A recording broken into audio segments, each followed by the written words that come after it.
Hello बच्चों, let's see the following question.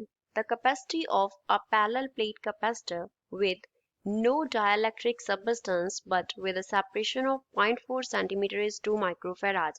Question में बोला है कि पैरेलल प्लेट कैपेसिटर में अगर कोई डाइलेक्ट्रिक सबस्टेंस हम प्लेस नहीं करते लेकिन उसका सेपरेशन 0.4 सेंटीमीटर है तो जो कैपेसिटेंस है वो 2 माइक्रोफैराड है. The separation is reduced to half and it's filled with a dielectric substance of value 2.8. अब क्या किया, उसकी जो सेपरेशन थी उसको हाफ तक रिड्यूस कर दिया. मीन जितनी सेपरेशन पहले थी अब उसका हाफ कर दिया और उसमें डाइलेक्ट्रिक सबस्टेंस हमने फिल कर दिया जिसका वैल्यू है 2.8. The final capacity of the capacitor is, तो कैपेसिटर का फाइनल कैपेसिटी जो है वो कितना होगा हमें वो बताना है. Will it be 11.2 microfarad, 15.6 microfarad, 19.2 microfarad or 22.4 microfarad. So first of all we will talk about the key concept used in the question. इस question में क्या key concept use हो रहा है. अगर कैपेसिटर की प्लेट्स के बिटवीन क्या हो, एयर हो, प्लेट्स के बिटवीन क्या हो, एयर हो, तो कैपेसिटर की जो कैपेसिटेंस है उसके लिए फॉर्मूला हम कैसे लिखते हैं. सपोज उस कैपेसिटेंस को हम सी नॉट से डिनोट कर रहे हैं तो उसके लिए फॉर्मूला होता है epsilon not into A upon D. अब क्या किया, जो प्लेट्स के बिटवीन एयर था उसकी जगह पे क्या कर दिया, डाइलेक्ट्रिक स्लैब प्लेस कर दिया. मींस क्या कर दिया, डाइलेक्ट्रिक मीडियम रख दिया.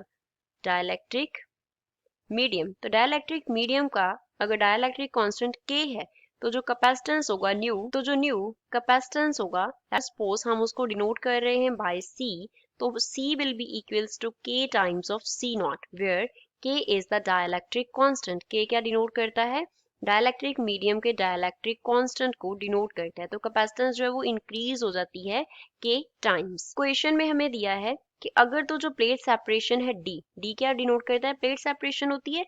यहाँ पे सपोज ये हमारे पास क्या हो गई, टू प्लेट्स हो गई, ये प्लेट हो गया, एक ये प्लेट हो गया हमारे पास.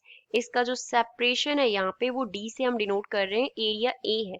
तो जो डी होता है वो कितना दिया, अगर जो डी है वो 0.4 सेंटीमीटर है तो जो कैपेसिटेंस सी नॉट है वो किसके इक्वल है, 2 माइक्रोफैराड के इक्वल है. अब क्या कर दिया, जो इसका डिस्टेंस है प्लेट सेपरेशन उसको हाफ कर दिया ओरिजिनल के, तो मींस डी बाय 2 कर दिया. और जो एयर था यहाँ पे उसकी जगह पे क्या कर दिया, डाइलेक्ट्रिक मीडियम कर दिया.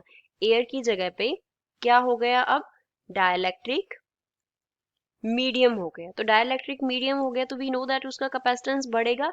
तो वहां पे क्या आ गया, के कांस्टेंट, डाइलेक्ट्रिक कांस्टेंट जो है वो हमने इस डाइलेक्ट्रिक कांस्टेंट का मीडियम इंट्रोड्यूस कर दिया. अब अगर हम C को लिखें, C डैश, C और C डैश ये कितना होगा, न्यू कैपेसिटेंस को हम C से ही डिनोट कर लेते हैं. तो it will be epsilon not A, K as it is है, अपॉन में क्या आ गया, D डैश आ गया.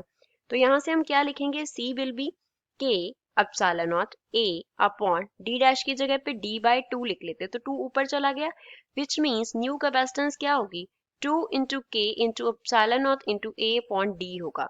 Epsilon not A upon D हमारे पास क्या होता है, C नॉट होता है. हमने यहाँ पे की कॉन्सेप्ट में लिखा, C नॉट क्या होता है, epsilon not A upon D होता है.